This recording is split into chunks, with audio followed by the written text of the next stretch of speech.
Hello everyone.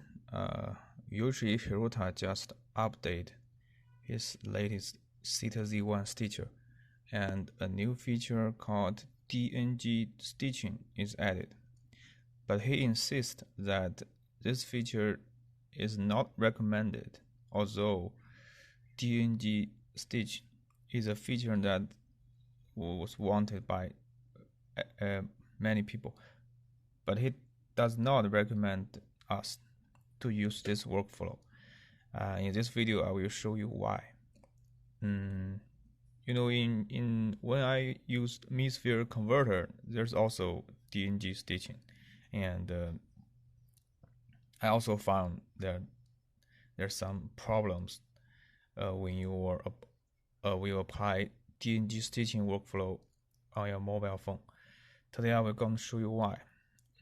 First, I have copied the DNG files in this form of the raw data from the Z1 stitcher, and I would like to choose one of them to be my candidate for this workflow.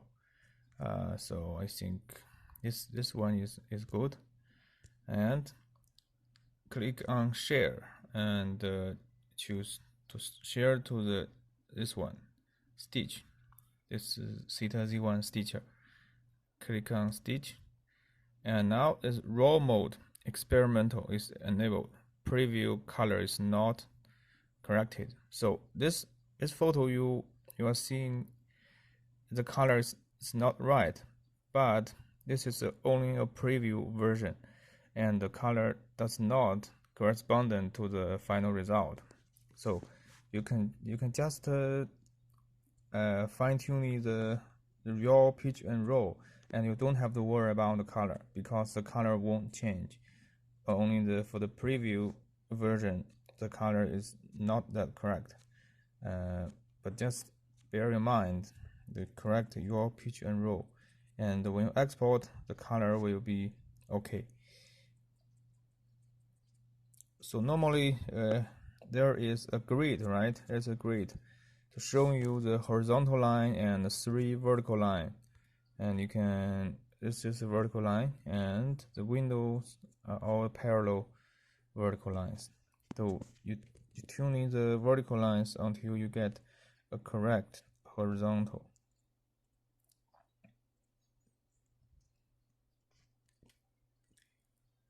Okay, I think this works, and bear in mind that in the panoramic image, there's the left of the image is connected with the right of the image. That is the difference between an equirectangular image and a normal image.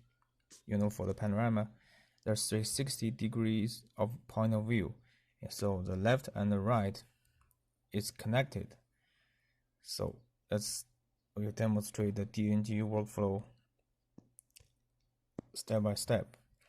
And since we have already made the lens calibration in our previous video, so we don't have to worry about that, and we just click on save, and it will save to our mobile phone very quickly in DNG mode. Let's turn back and go to Theta stitcher. Now we have, this is the last one we stitch in the Theta Z1 stitcher, and this is a JPEG file, right? JPEG file, you can see here. And now this one is DNG, right? DNG panel, DNG. So this is a DNG file, and you can add to I usually use Adobe Lightroom, add to LR, add Lightroom, and make some fine tuning. In the Lightroom, you already have this imported, right? You can see here, this is the image we just added, and now the color is correct, right? It's different from the previous color, and now we can apply some fine tuning to this image. Normally, I have first click on auto to give me a smart starting point. Next, go into light, turn on the exposure, normally reduce contrast and bring down the highlight, bring down the exposure, and boost reduce the shadows, reduce the white, so that the overexposed part will be less.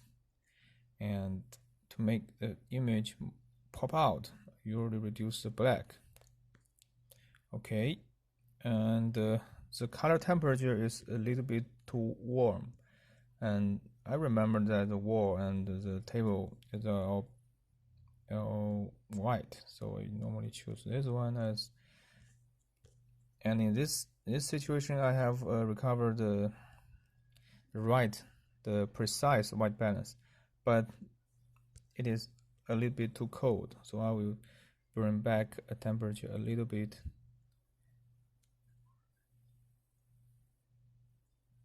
Like this. I think in this case we have, it's before and after, we have a little bit warm, but at the same time relatively precise white balance.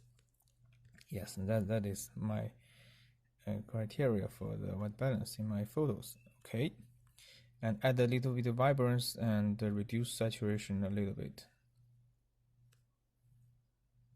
Okay, this is my normal operations. After that, we will export original, save to device, highest image available quality. Okay. And in this step, we have fine-tuned the white balance, highlight, shadows, exposure, white, black, vibrance, and saturations. Only these parameters was fine-tuned.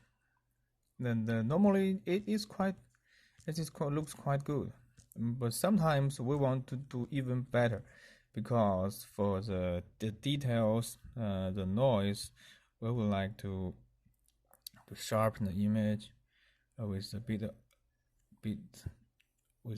bigger radius, bring to the little, and sometimes we use mask to apply the high pass filter effect.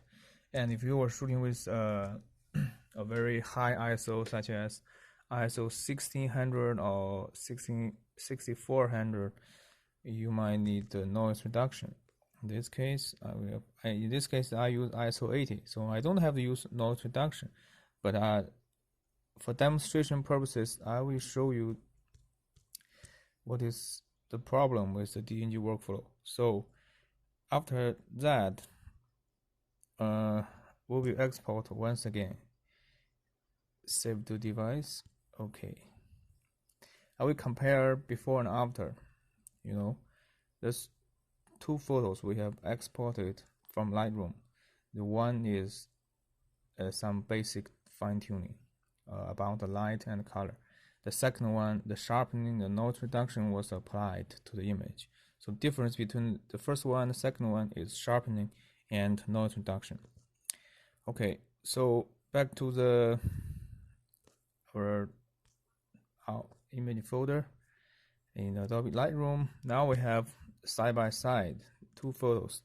It looks almost the same, but you know, to bear in mind, this is an equirectangular image. The left and the right is connected. So let's view it interactively, see whether there will be any problem. So in Touch Retouch is a very good software. It will recognize turn around the 360 view. If you click on OK, and this is the photo you have operations in Lightroom, and you see that there is a strange line. And if you remember, in our fine-tuning, that is a connection between the left and the right. So with basic fine-tuning, we have these artifacts, right? And let's see what will happening on this one. Even more fine-tuning. In share to the Touch Retouch and click turn on 360 view. And now this line, you can see, become even more serious, right? It's more obvious after the noise reduction and the sharpening. And sometimes this is an indoor shooting. Sometimes in the sky is more visible. In the sky, in the seawater, or as long as it's a pure color area, and the pure color area was crossed from the left to the right, and it will easily get a seam. You can see here, right? There's a seam line. So when you're viewing the image interactively, you might notice it's a very weird seam line, right?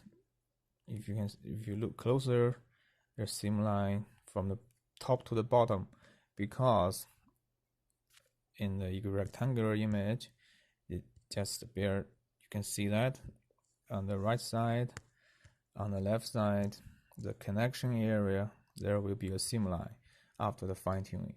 So that is why Yoshi Hirota does not recommend us to use DNG stitching, although DNG stitching is a feature that everybody wants.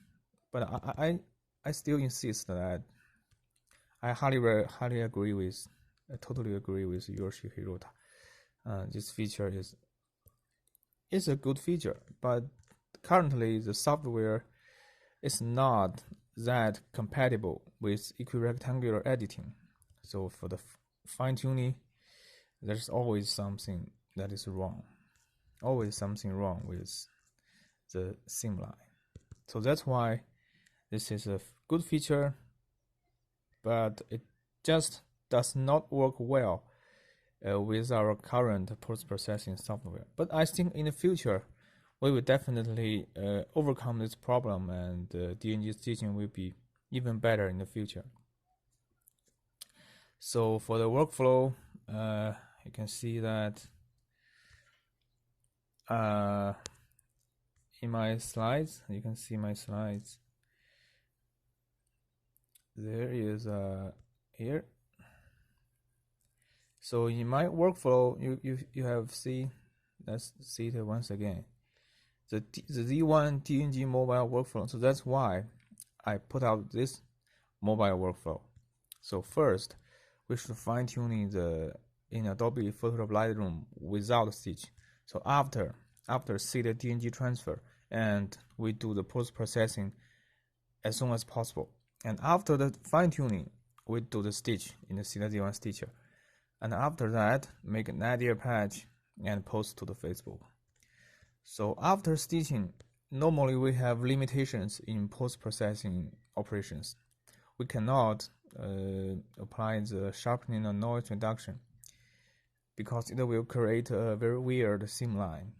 But we can do some contrast or exposure or some hue saturation. That is okay, but that is a little bit limited our imagination. So I highly recommend that you perform the fine-tuning before Z1 stitcher.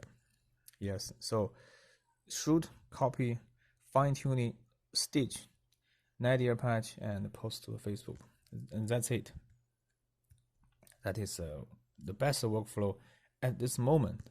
But I have to say that the latest version of Z1 stitcher, the DNG stitch, is a very good feature, and it will definitely works better with more compatibility with the post-processing software. So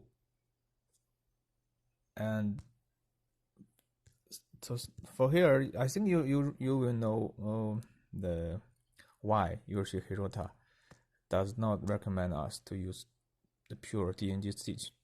That is the point, and also many thanks for Yoshi Hirota for writing this very great software together with the Theta DNG transfer. So finally we have the DNG workflow on our mobile platform. Okay, so that is the video for the latest version of Z1 stitcher, and I hope it will help. See you next time.